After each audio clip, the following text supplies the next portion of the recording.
안녕하십니까. 신지식 인청인태입니다. 저는 국립한국복지대학교 특임교수를 역임했습니다.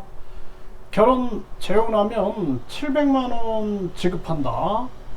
네, 우리나라 이제 인구 절벽 문제 그리고 저출산 문제가 너무 심각하다 보니까 이제는 현금 지급 이 정책을 사용하고 있는 거죠.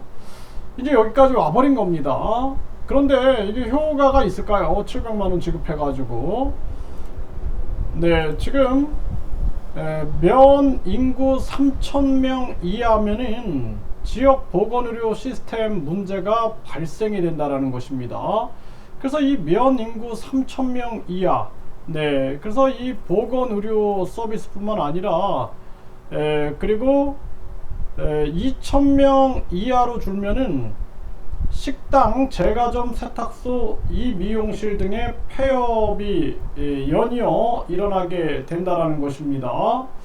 네, 그래서 이 우리나라가 지금 심각한 정황으로 흘러가고 있는 그러한 모습인데요. 지금 경기도만 해도 이 사라질 위기에 처한 마을, 그러니까 인구가 이 면이 3,000명 이하로 떨어지는 그러한 마을이 23곳이 있다는 거예요. 23곳. 심각한 상황이 아닐 수가 없습니다. 100년 넘은 학교도 인구 절벽에 서울마저 폐교 도미노가 일어나고 있다는 겁니다. 그래서 서울에 있는 중학교, 고등학교들이 이제 폐교하는 이러한 사태가 만들어지고 있고, 그러다 보니까 결혼하면 700만원 지급하겠다, 한국경제TV에서 보도했는데요. 네, 그래서 인구 소멸 위기의 지자체들이 이러한 정책들을 내세우고 있는 것입니다. 그래서 충남 부여구는 네, 결혼이나 재혼을 하게 되면 700만원씩 지원하겠다, 이러한 정책을 내놨고요. 이러한 정황으로 지금 대한민국이 흘러가고 있는 이러한 모습입니다. 네, 그런데 이제 또 한쪽에서는 이 서울 어린이집도 2,000개가 문을 닫았다. 인구 절벽에 직격을 맞고 있는 이러한 모습이고요. 서울은 출산율이 0.59다. 심각한 문제가 아닐 수가 없는 거죠. 그러니까 서울이 가장 사람이 살기 힘든 곳이다, 이런 것을 반증하고 있다는 것입니다. 동남아 도우미가 저출산 대책이다. 네, 이 들끓는 비판을 받게 되는 거죠.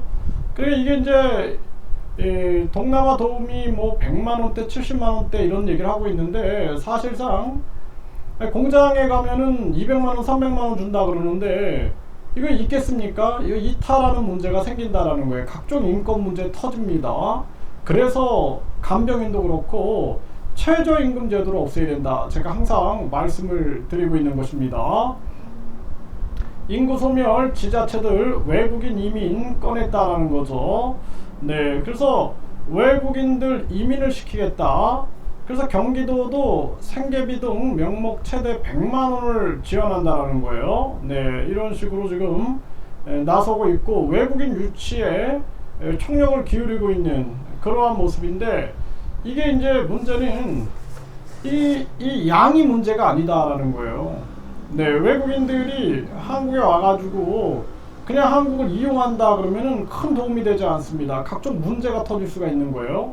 그래서 지금 급격한 이민국화로 가는 것도 아주 위험하다라는 거예요. 빨리 직접 지원 정책을 늘리고 대한민국이 사람이 살 수 있는 곳, 아니 외국인들이 살 수 있겠어요?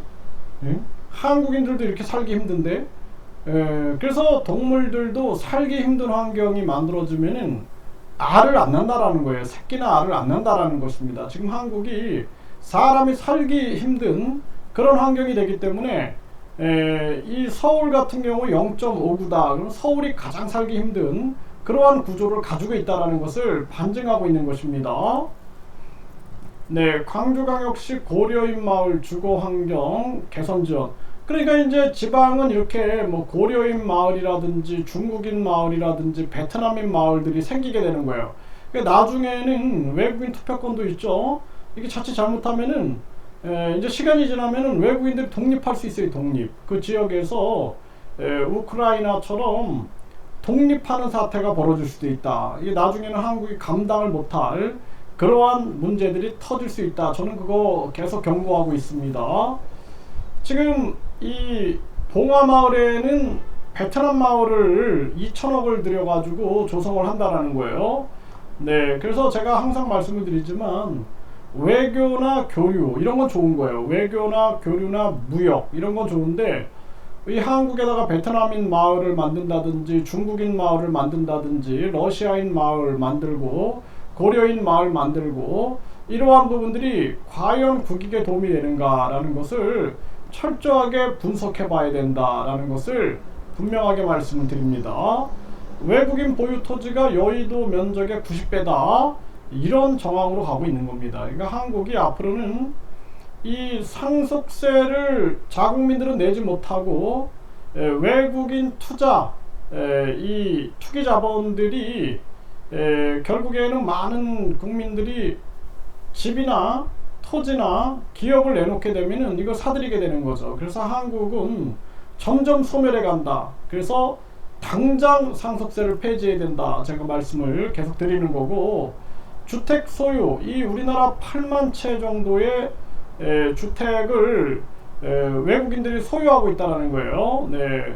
그래서 이 주택을 8만 채 정도를 소유하고 있는데 이 중 중국인들이 가장 많이 소유하고 있다라는 것입니다. 네, 그래서 이 중국이 53.8%가 나오고 있어요. 53.8%.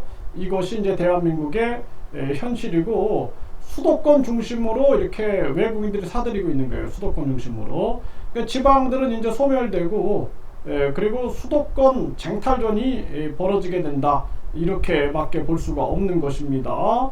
네, 그래서 이 지금 토지 같은 경우에도 경기도가 가장 많아요. 경기도. 네, 이렇게 토지를 사들이고 있고 주택 같은 경우에도 8만 3천 약 8만 4천 가구를 외국인들이 사들이고 있다라는 거예요. 이 중에 이제 중국인들이 53.8%다라는 것입니다. 네, 이게 참 한국이 점점 빠른 속도로 소멸해 간다. 네, 이렇게밖에 볼 수 없고요. 외국인 범죄가 계속 늘어나니까 이 정부 인력이 여기 쓰일 수밖에 없는 거예요. 마약, 불법 체류 이런 문제들. 그래서 불법 체류자는 41만 7천 명으로 최고치를 경신했다라는 거예요. 이게 이제 국민 세금만 늘어나는 겁니다. 이거 단속이 안 되는 거예요. 단속이 심각한 문제고, 외국인 마약 사범을 영구 입국 금지한다 이렇게 나오고 있는데 이게 진작 했어야 됩니다. 진작.